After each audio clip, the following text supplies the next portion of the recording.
Hello everyone, अभी हम लोग इसरो चीफ एस सोमनाथ जी का वेट कर रहे हैं।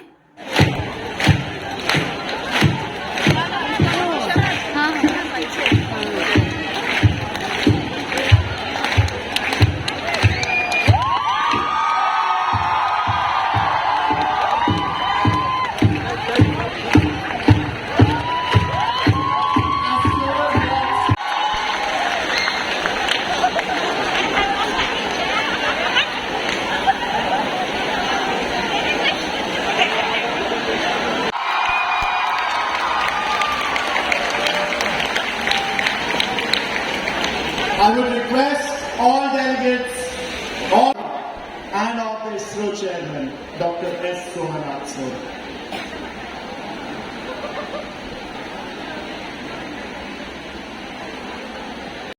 अब वो स्टेज पर आ चुके हैं और नेशनल एंथम अभी स्टार्ट होने वाला है।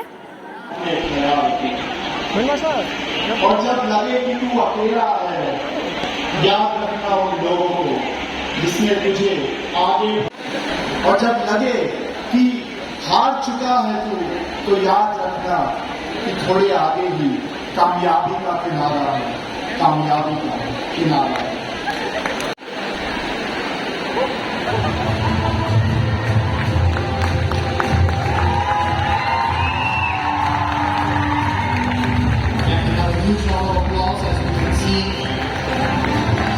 The director of DPS fulbari,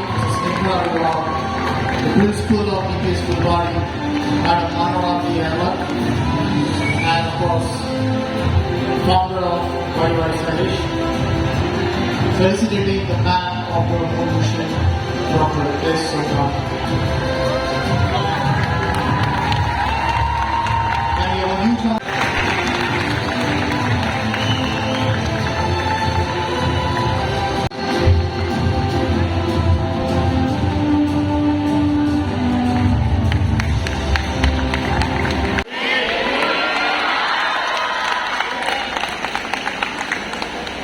Thank you, Shailesh, for this opportunity.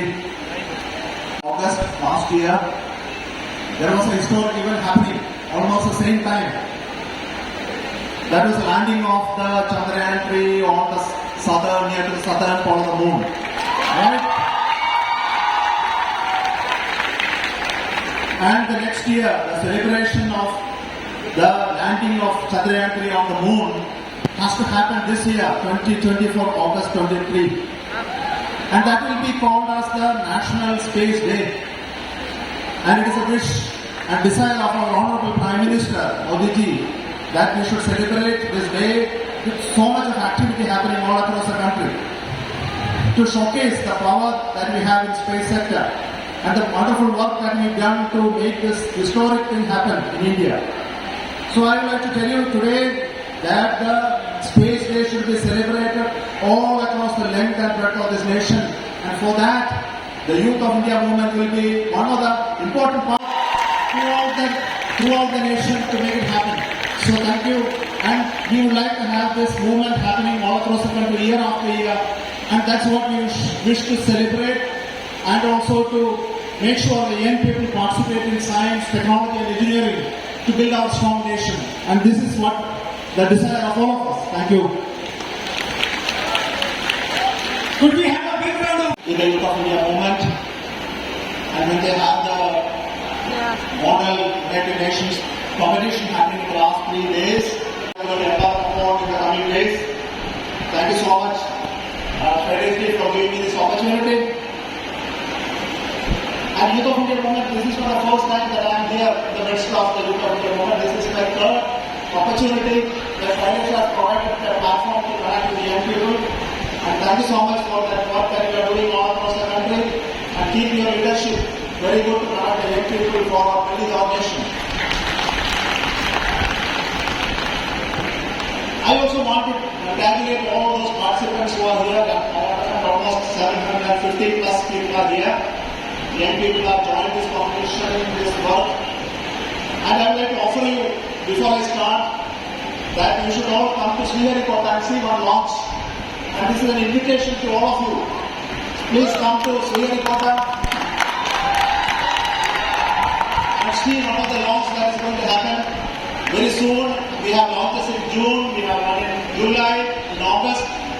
month you want to come, we will definitely discuss the Chinese and find a way to keep you in some very good place to sleep with the launches, have a visit of the facilities. So this is an open invitation to all of you to come to Cherrapunj and see that launch.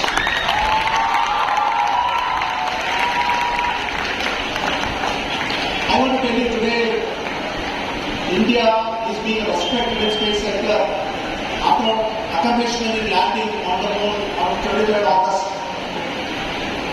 And this doesn't happen just like that by chance. It happened because of hard work we did in the last 60 years. I hope you know that when we started the space program in the 60s, America was already on the moon. And we were launching small rockets from the southern tip of India to Cuba. And we were learning the whole trip of the space activity, building rockets, building satellites, launching applications.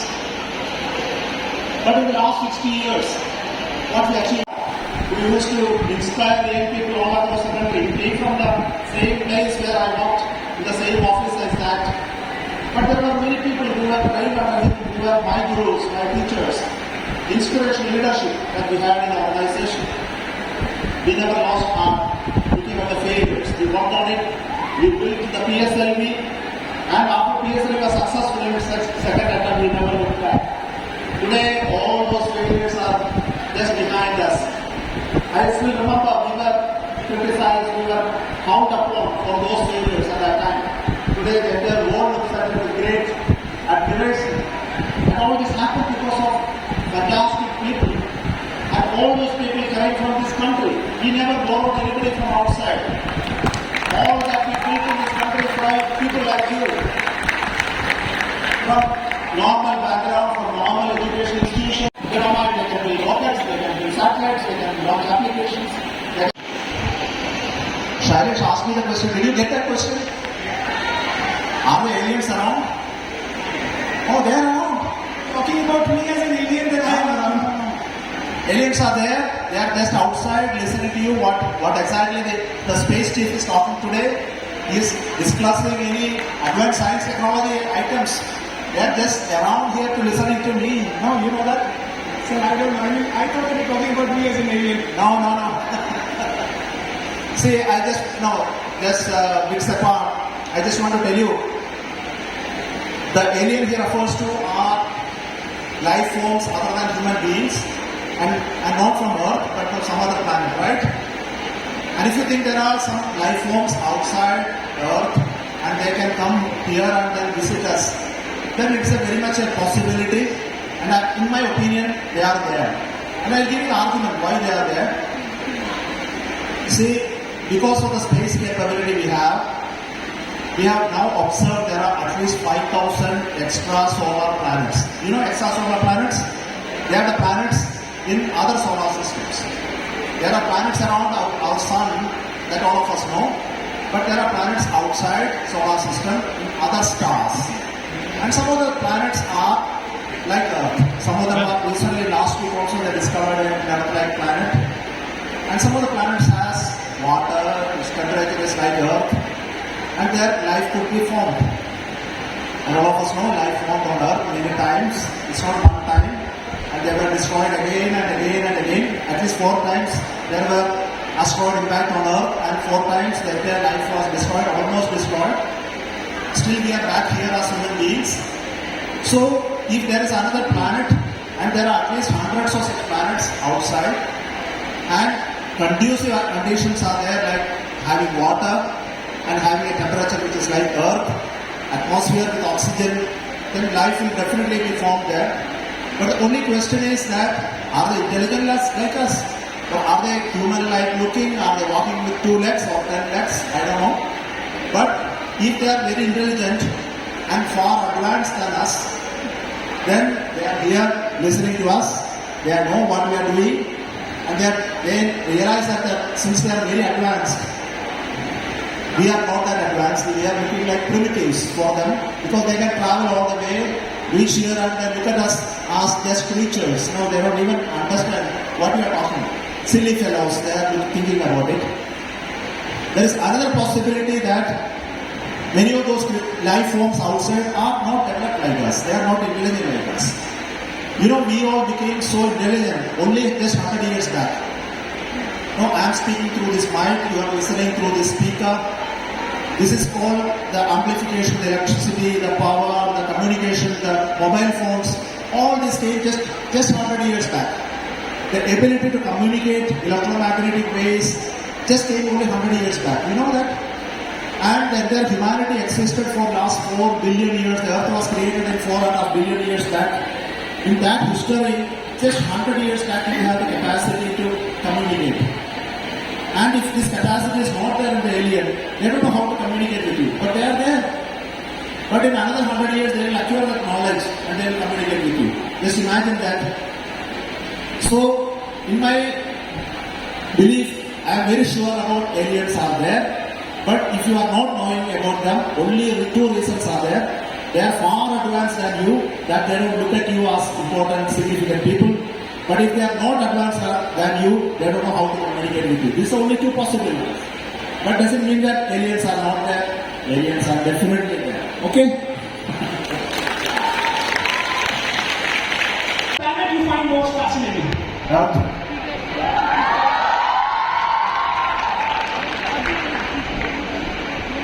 Sir, coffee or tea? Coffee. Coming from the land of tea to the land of tea. MP groups and city gold here will certainly get disheartened. One gadget that you cannot live without. One gadget that you cannot live without. Mobile phone. So if you see behind, that is why all the young people are with the mobile phone trying to. If you had a chance to do a dinner, if you had a chance to do a dinner date with someone, alive or dead, who would that be? My daughter.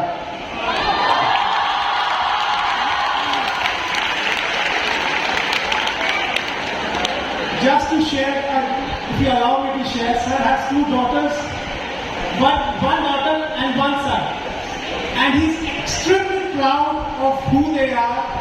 And I think I was taking lessons from him how to become a good father. I am not one yet. Just taking lessons for the right time.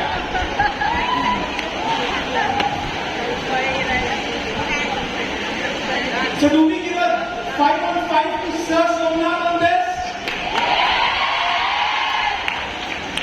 Our Sharad sir is like not 5. We'll go beyond the boxes. 10 on 5. So thank you so much, sir, for this. Before we move on with another Q&A, interacting with you, sir, there's this bunch of lovely people waiting for the last 3 days, geopolitically finding right questions for the right person here. And if you permit, we would like to go on a quick Q&A. Of course, it was planned to have it digitally on the cell phone, when it was screened, but we will have it. Sir has agreed and shared that we'll make it more public, open, and could we have the volunteers with the mic on the floor?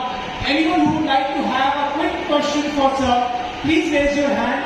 And as a moderator, I will take the benefit to select the ones. Could our volunteers have the mics on the... You're already the school that you're coming from, and a quick question that you have. I believe that going to the southern part of the moon wasn't just done in one day. I believe that it took a lot of hard work. So, how did you feel when, in the exact moment when the mission got successful? Questions on this about my feeling. I will tell you that it's a journey in many years. It's almost 10 years of work. Of building the capacity to land on the moon, build the rocket that will take you to the moon. In fact, I was part of the journey of building the rocket, which took almost 20 years of building. The GSLV Mark III, which took to the launch the satellite was built. That was the first rocket ever of the rocket. Then the Chandrayan 1, which happened in 2008. Then the Chandrayan 2, which happened in 2009 June. And the Chandrayan 3, which happened in 2023. I think all of them were the baby steps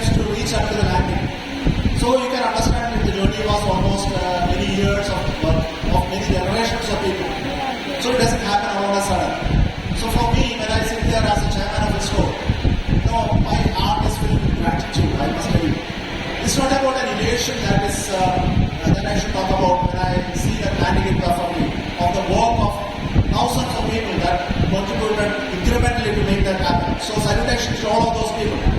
So that my heart is filled with gratitude. But when we look at people outside, those who are accomplished in life, it comes to inspiration. But then you look at an organization, you start walking, you see great people around them, they give you a certain amount of inspiration. The political leadership, then you see certain people become your inspiration, role models. So it changes with time.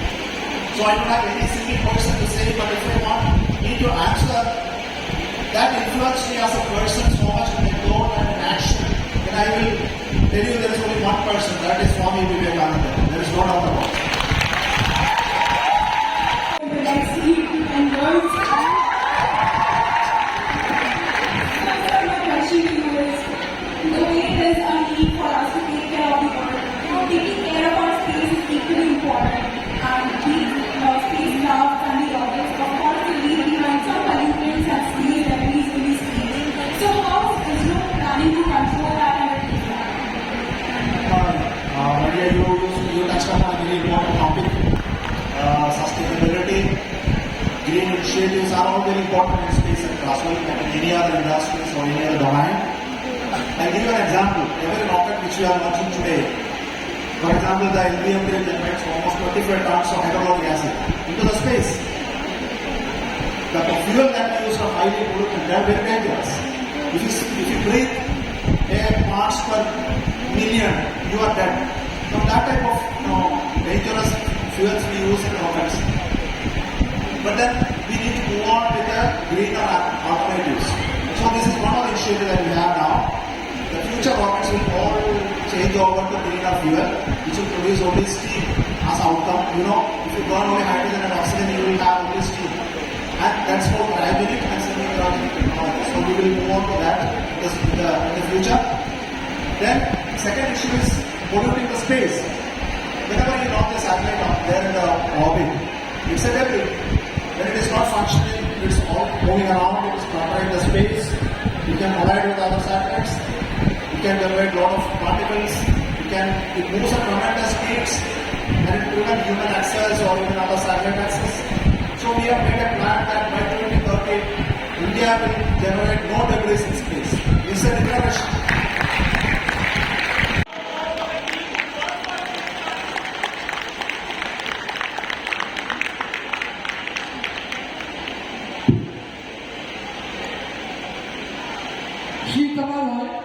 Every detailing that you have seen in this event is all because of the 6-month effort. Srishti Sapkota